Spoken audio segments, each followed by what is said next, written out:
Fl-isem tal-Missier u tal-Iben u tal-Spiritu Santu, Amen. Il-grazzja ta' Sieda Ġesu Kristu li mħabba ta' Alla u l-għaqda fl-Spiritu Santu tkun magħkom il-koll. Sirin iċċelebraw il-Quddisa ta' 13 il-ħatma tul is-sena.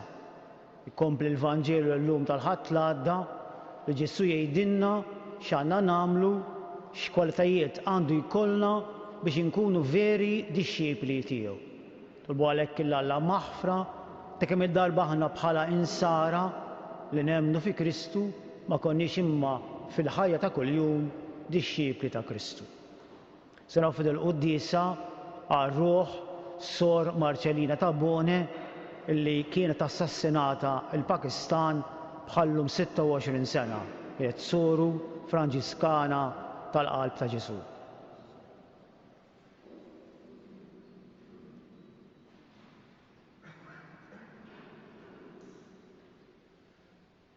Nistqara l-Alla li jista' kollox u lilkom ħuti li jiena fdiet ħafna bil-ħsieb, bil-kliem, bil-għemil. U li ħallejt birijieti tiegħi bl-ikbar tiegħi. Għalhekk nitlob li Maqdsa Marija dejjem Verġni, mill-anġlu il-qaddisin kollha u lilkom ħuti biex titolbu għalija lill-Mulej Alla tagħna. Iħenna għalina Alla li jista' kollox jaħfirna d-nubietna u wassalna l-ħajja ta' dejjem. Mulej ħniena. Kristu ħniena, Mulej ħniena. Glorja l-Alla fl-ola tas-smewiet u paċi fl-art il-bnedmin ta' rida tajba. Infaħru, inberku, nadoraw, natuġieq u roddulek ħajra l-glorja kbira tiegħek. Mulej Alla Sultan tas-sema, Alla Missier li tista' kollox. Mulej ibew waħdini Ġesu Kristu. Mulej Alla għaruf talla bin il-Missier. Int li tneħħi d-nubiet tad-dinja ħenna għalina. Int li tneħħi d-nubiet tad-dinja ħenna għalina. Fuq l-emin tal-Missier ħenna għalina. Għaliex int waħdek qaddis, int waħdek Mulej, int waħdek l-ora Ġesu Kristu. Mal-Spiritu Santu fil-glorja tal-Missier Alla. Amen. Nitolbu. Dil-Quddisa nistedinkom ukoll titolbu għalija. Għada nagħlaq 45 sena Assis. Kont ordnajt Assis illum huwa qaddis mill-Papa San Pawlu VI. Nitolbu. U Alla ntajtna l-grazzja tal-adozzjoni u għamiltna uliet id-dawl. Għamil għat-tiżjed ma jaħkmuna d-dlamijiet tal-ħażen. Ma nibqgħu dejjem imdawla bid-dija tal-verità tiegħek. Bibnek Ġesu Kristu Siedna li ju Alla u li miegħek jgħix bisaltan flimkien mal-Ispiritu Santu għal dejjem ta' dejjem.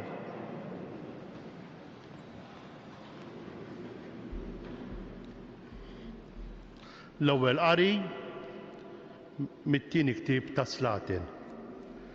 Ġurnata waħda Eliżew kien għaddej minn Sunem. Hawn kienet toqgħod mara Anja u din ġalitu joqgħod jiekol għandha. U kull meta kien jgħaddi minn hemm kien idur għandha biex jiekol hemm. U hi qalet lil żewġha, ara, jien żgura li dan ir-raġel li jgħaddi għandna sikwit u raġel qaddis ta' Alla. Ħantellawlu orfa fuq is-setaħ u nqedulu fiha sodda, mejda, siġġu u imnara. U meta jgħaddi għandna ikun jista' jidħol fiha. U ġurnata waħda wasal hemm u daħal fl-orfa u raqat hemm.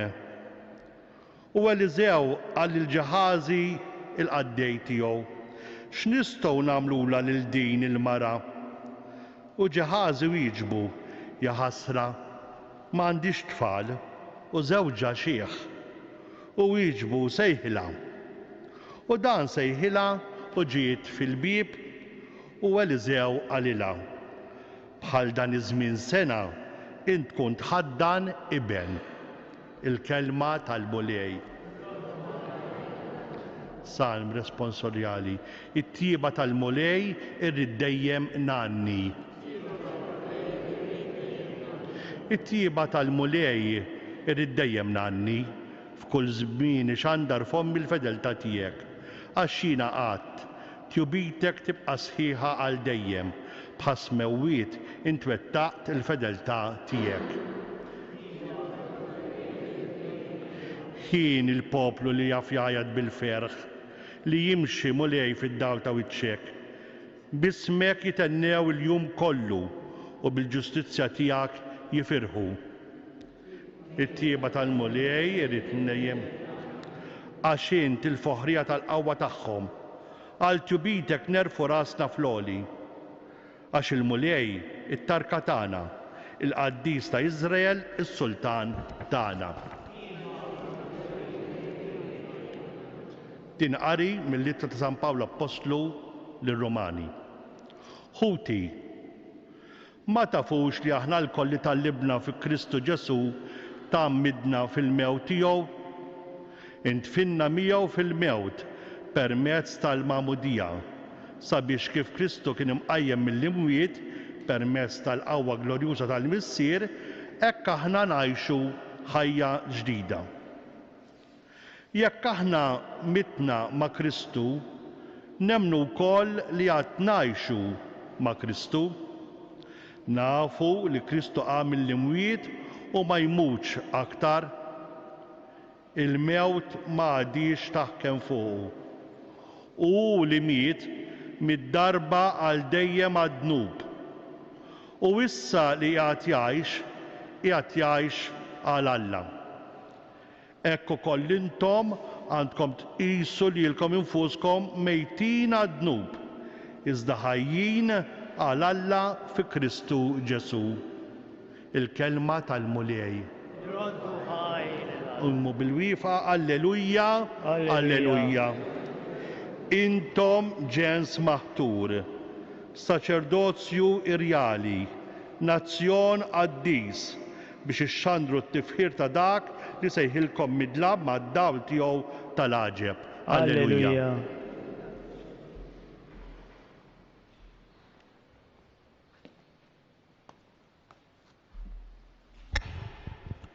Il-mulej magħkom.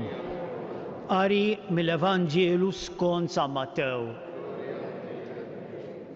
F'dak iż-żmien Ġesu qal lill-Apostli tiegħu: min iħobb il-missieru jew lill-ommu iżjed minni ma jisħoqlux li jkun miegħi. Min iħobb il-libnu jew il-bintu iżjed minni ma jisħoqlux li jkun miegħi. U min ma jerfax salibu u jimxi warajja ma jisħoqlux li jkun miegħi. Min isib il-ħajtu jitlifha, min jitlef il-ħajtu minħabba fija isiba. Min jilqa' lilkom jilqa' lili, u min jilqa' lili ikun jilqa' lil dak illi bagħtni. Min jilqa' profeta għax hu profeta, ħlas ta' profeta jieħu, u min jilqa' bniedem ġust ta' ġust, ħlas ta' wieħed ġust jieħu. U kull min jagħti mqar tazza ilma frisk il xi ħadd minn dawn l-iżgħar għax hu dixxiplu tassew ngħidilkom la ma jitlifx il-ħlas tiegħu. Il-kelma tal-mulej it-tifħim.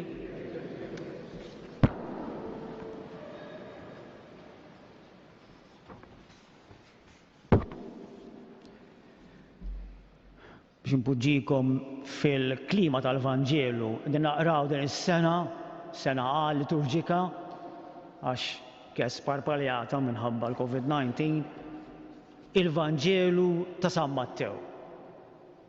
San Mattew fil-Vanġelu tiegħu ma mexiex b'mod kronoloġiku, ma id-diskorsi ta' Ġesu ġabarhom f'ħames taqsimiet tal-Vanġelu tiegħu.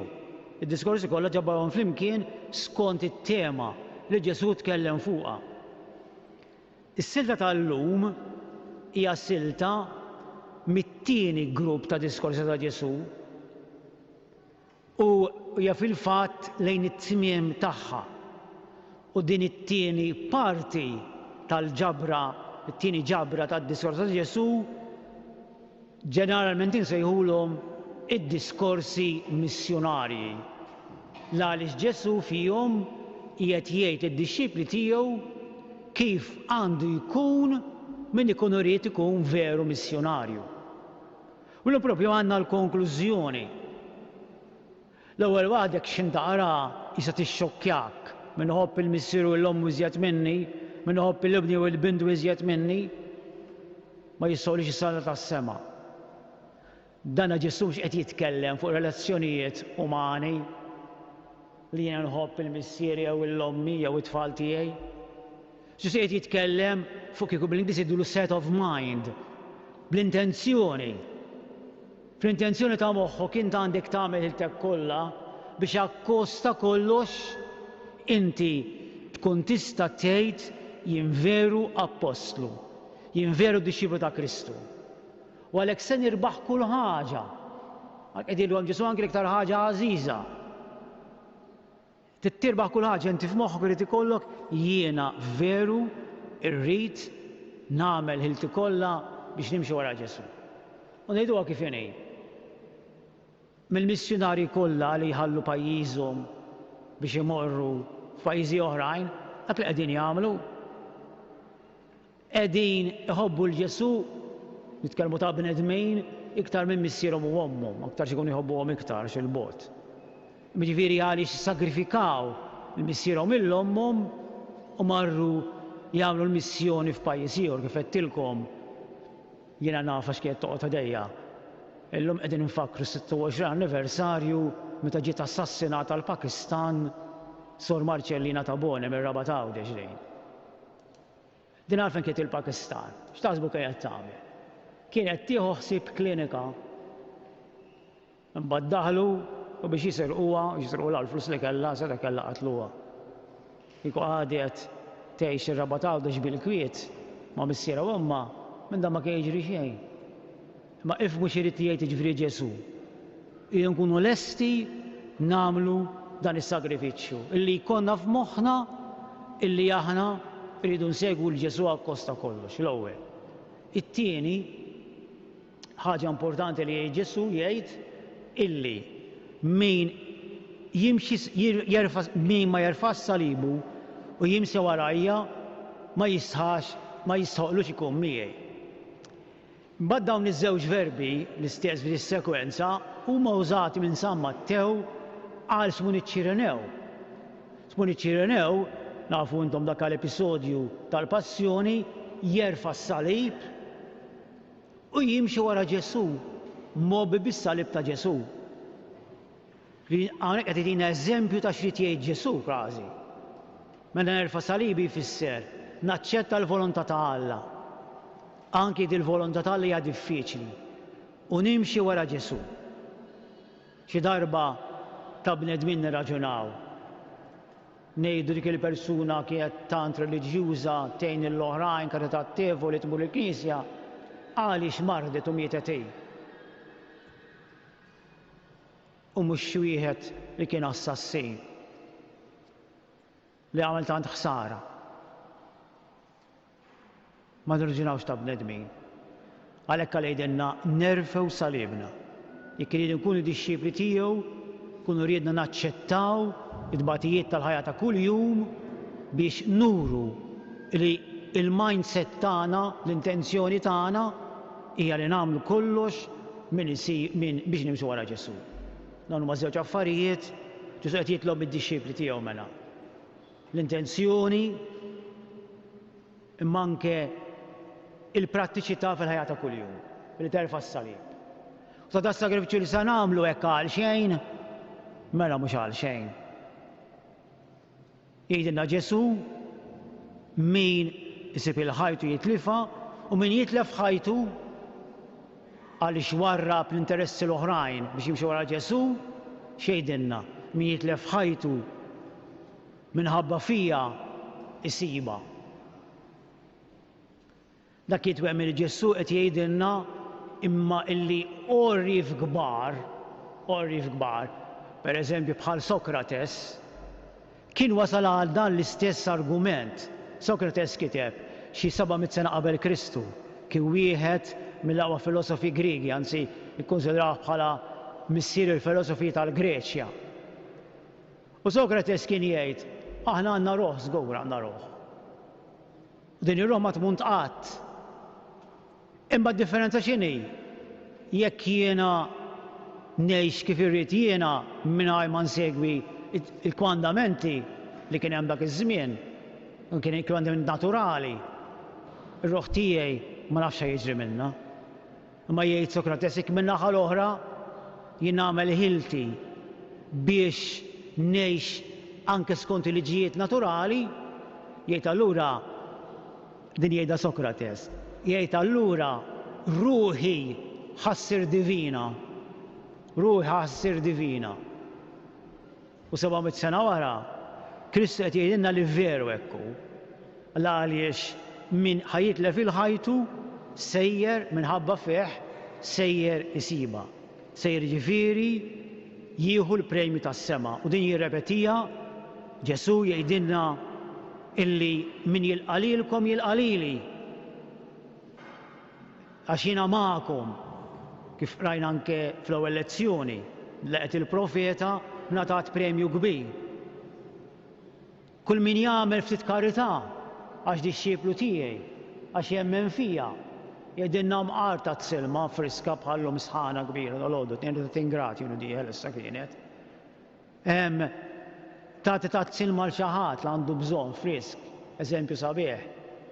Anke ta' dik ħajkollok il-ħlas, għax qed tagħmel hekk bħala dixxieplu ta' Kristu. Jalla għalhekk u nissipiċċa nagħmlu ħilitna ħalli ikollna din l-intenzjoni li nrid nimxi wara Kristu akkosta kollox, anke jekk jiena se nkun obbligat, se nkun imġiel kważi ngħaddi midba tiegħi.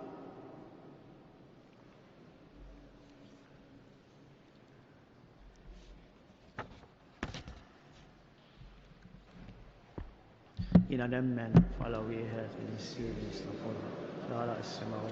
Kull jidher dak ma jidhirx. Mulej wieħed Ġesu Kristu iben waħdini ta'al nisser mill-missier qabel kull żmien. Alla minn Alla, daw minn daw, Alla veru minn Alla veru. Misser mhux magħmuna turawana mal-missier u bih sar kollox. Niżel mis-semawijiet għalina għall-bnedmin u għall-fidwa tagħna. Għal-ġisem bis-sera tal-Ispiritu Santu il-Marija Verġini u sar bnini. Salboha għalina bata taħt Ponzu Pilat u mietu difnuh. Fit-tieri tiegħu qabel belluwiet skont il-kolba mazza. U tela s-sema u qiegħed fuq l-lemin tal-missier. U għandu jerġa' jiġi bil-glorja biex jagħmel ħajjin mill-mejtin. Is-salna tiegħu ma jkollix tmiem. L-Ispiritu Santu mulej li jagħti l-ħajja li ġej mill-missier u mill-lemen. Jmejju weġġa fis-sir Spiritu Santu. Nitkellem fuq il-profeti fi Knisja waħda Qaddisa Kattolika Apostolika, nistaqar ma'mudija waħda l-mafet għad-nubiet, nistenna l-qawma mill-wiet u l-ħajja ta' żmien li ġej. Amen.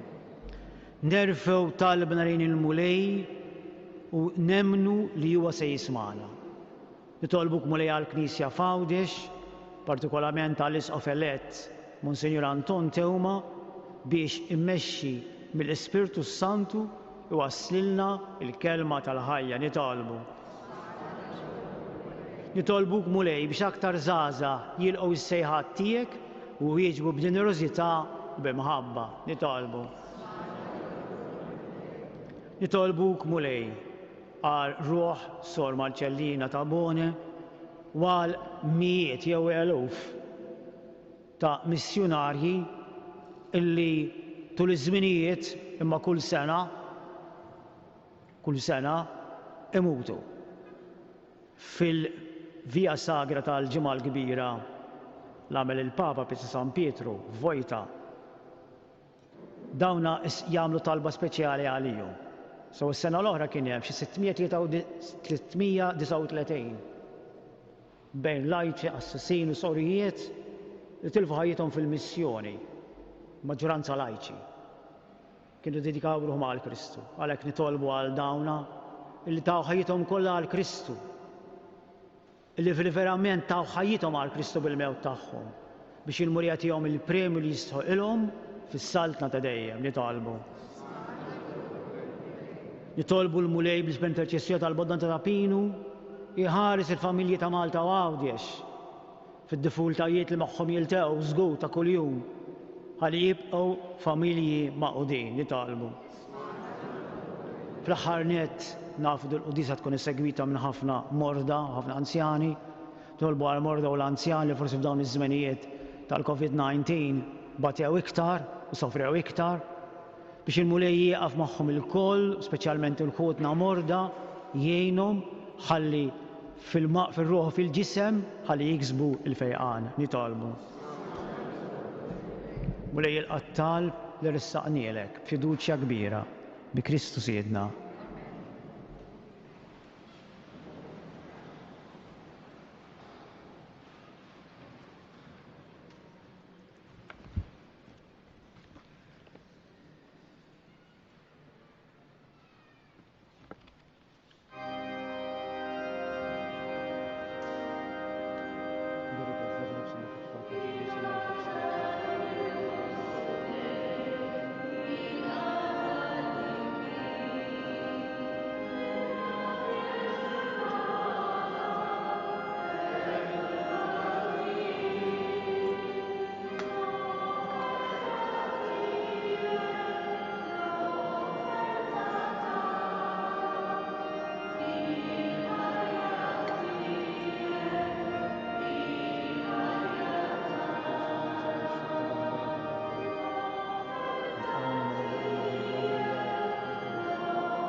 Itolbu ħuti biex is-sagrifiċċju tiegħi u tagħkom ikun jogħġob l-Alla l-Missier li jista' kollox.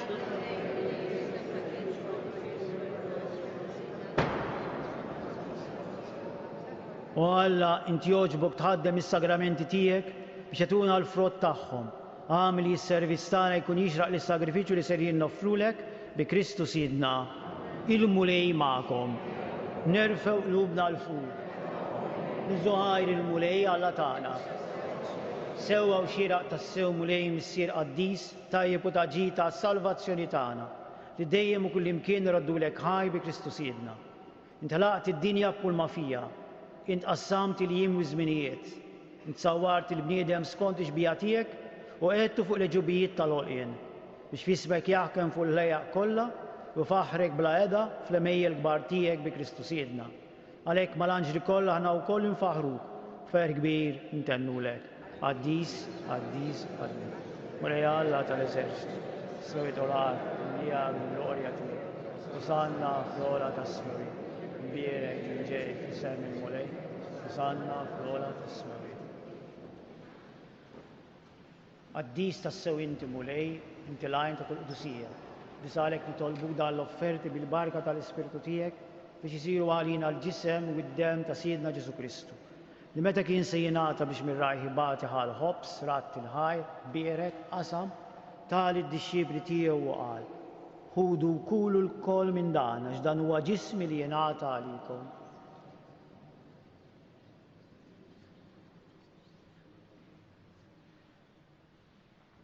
Ekku kol wara li klaħa l-kalċi reġarat il-ħajr, bierek tali d-dixxibli tiegħu u qal. Ħudu jixorbu minnu l-koll għax dan huwa l-kalċi ta' demmi tal-patt il-ġdid li jibqa' għaddejjem. Id-dem li jixxerret għaliku għal-medmin kollha għal-maħfra ta' dnubiet għamlu dam tifkira tiegħi.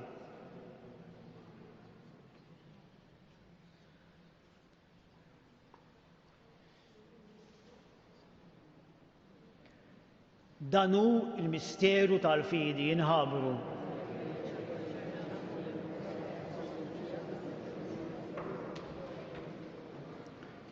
Kif ġobkom u bil-wieqfa. Għalhekk mulej aħna u nagħmlu dam tifkira tal-mewt u l-qawmien ta' Siedna Ġesu Kristu, noffrulek il-ħobs tal-ħajja u l-kalċi tas-salvazzjoni. U raddulek ħajra xogħġbok tilqana quddiemek biex naqduk. U biex kontana nitolbu li l-Ispirtu Santu jaqgħadna f'ġisew wieħed li jenna li nħiddu semm il-ġisew id-dem ta' Kristu. Ftakar mulej, fil-Knisja tiegħek imxerda mad-dinja kollha. Bettaf l-imħabba flimkien mal-Papa Franġisk, mal-Isqof tagħna, mal-Isqof elett tagħna Anton u mal-Ministri tiegħek kollha. Takar ukoll futna li raqdu bit-tama tal-qawmien. Fil-qaddija tiegħek sor Marċellina u l-mejtin kollha daħħalhom quddiemek fid-dawl tas-sebħ tiegħek. Ħenna għalina l-kol nitolbuk. Għati li jenna wkoll il-wirt tal-ħajja ta' dejjem flimkien mal-Verġni Mqazza u Malla Marija, ma' żewġa San Ġusepp, mal-Apostli, ma' San Irenew Martri u mal-qaddisin kollha li jgħixu fil-biberija tiegħek sa mill-bidu tad-dinja. Għamel li magħhom infaruk minn sebħu Ġesu Kristu, ibnek.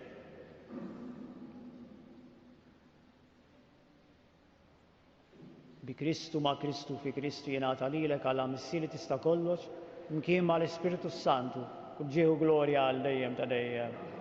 Jiem nitolbu kif għallimna u dinna nagħmlu li bent Alla għas-salvazzjoni tagħna, missierna. Ismawiet jitqades ismek, tiġi saltnat, kulli trid int kif is-sema hekk dak fl-ard. Obżna ta' kuljum agħtina llum, frinna bidna għal nafru l-minuħati għalina daħalniex f'tiġri iżda eħlisna mid-deni. Eħlisna nitolbuk mulej minn kull deni. Għatina fit-tieba u l-ħinena tiegħek il-paċi fi żmienna biex ikunu ħilsa dejjem mid-dnub mħarsa minn kull inkwiet. Aħna u nistennew u nittamaw lena u l-miġja tas-Salvatur tagħna Ġesu Kristu. Mulej Ġesu Kristu, intet l-apostli tiegħek inħallilkom is-slim nagħtikom is-slim tiegħi. Tħares lejn nubiet, iżda ħares lejn il-fiji tal-Knisja tiegħek. Għatija s-simulaqda li inti trid fija, tgħix bis-salta nhar dejjem ta' dejjem. Il-paċi tal-mulej tkun dejjem magħkom. Għatu l-paċi lil xulxin.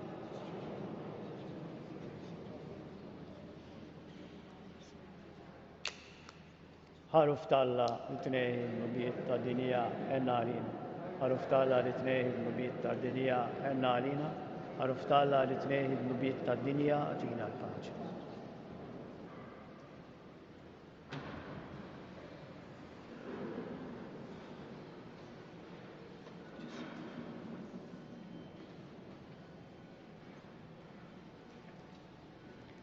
Danu il-ħaruf talla, danu dak illi jneħħi d-nubiet tad-dinja. Ħin dawk li ma mistiedna għall-ikla tal-ħaruf. Mulej, jidħol daqat is-saqaf tiegħi, iżda għid kelma waħda u ruħi tkun infejja. Qalbin kulħadd jibqa' f'postu, però min irid qarben iqum bil-wieqfa. Jibqa' bil-qiegħda jfisser mhux se jitqarben.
Ruddu ħajl Alla, tolbuh kif smajna fil-Vanġelu biex ikunu disċipli tiegħu. Lesti li f'moħħna jkollna rridu naqduh, fil-nkunu lesti anke naċċettaw is-salib biex verament nimxu warah. Nitolbu għal dawka illi qegħdin fil-pajjiżi fejn hemm mxija kbira tal-COVID-19, tolbu l-Muller biex anke lilna jaħlisna minn xi mxija oħra.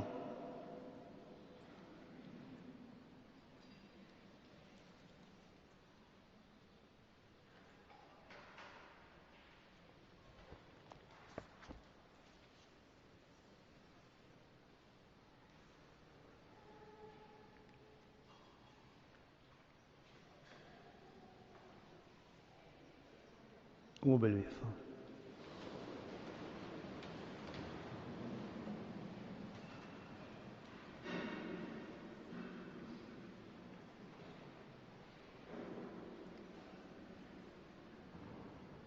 Nitolbu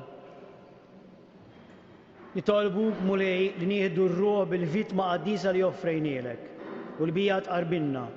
Ħa ninaqdu miegħek għal dejjem fl-imħabba u nagħmlu frott li qatt ma jintemm bi Kristu Siedna.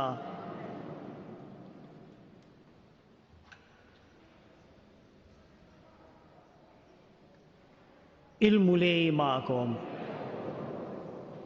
Kif tafu li ma' ħafna Maltin, dan l-inkwatru tal-Madonna ta' Pinu li għandu 401 ġie restawrat. Dan kienu spejjeż kbar.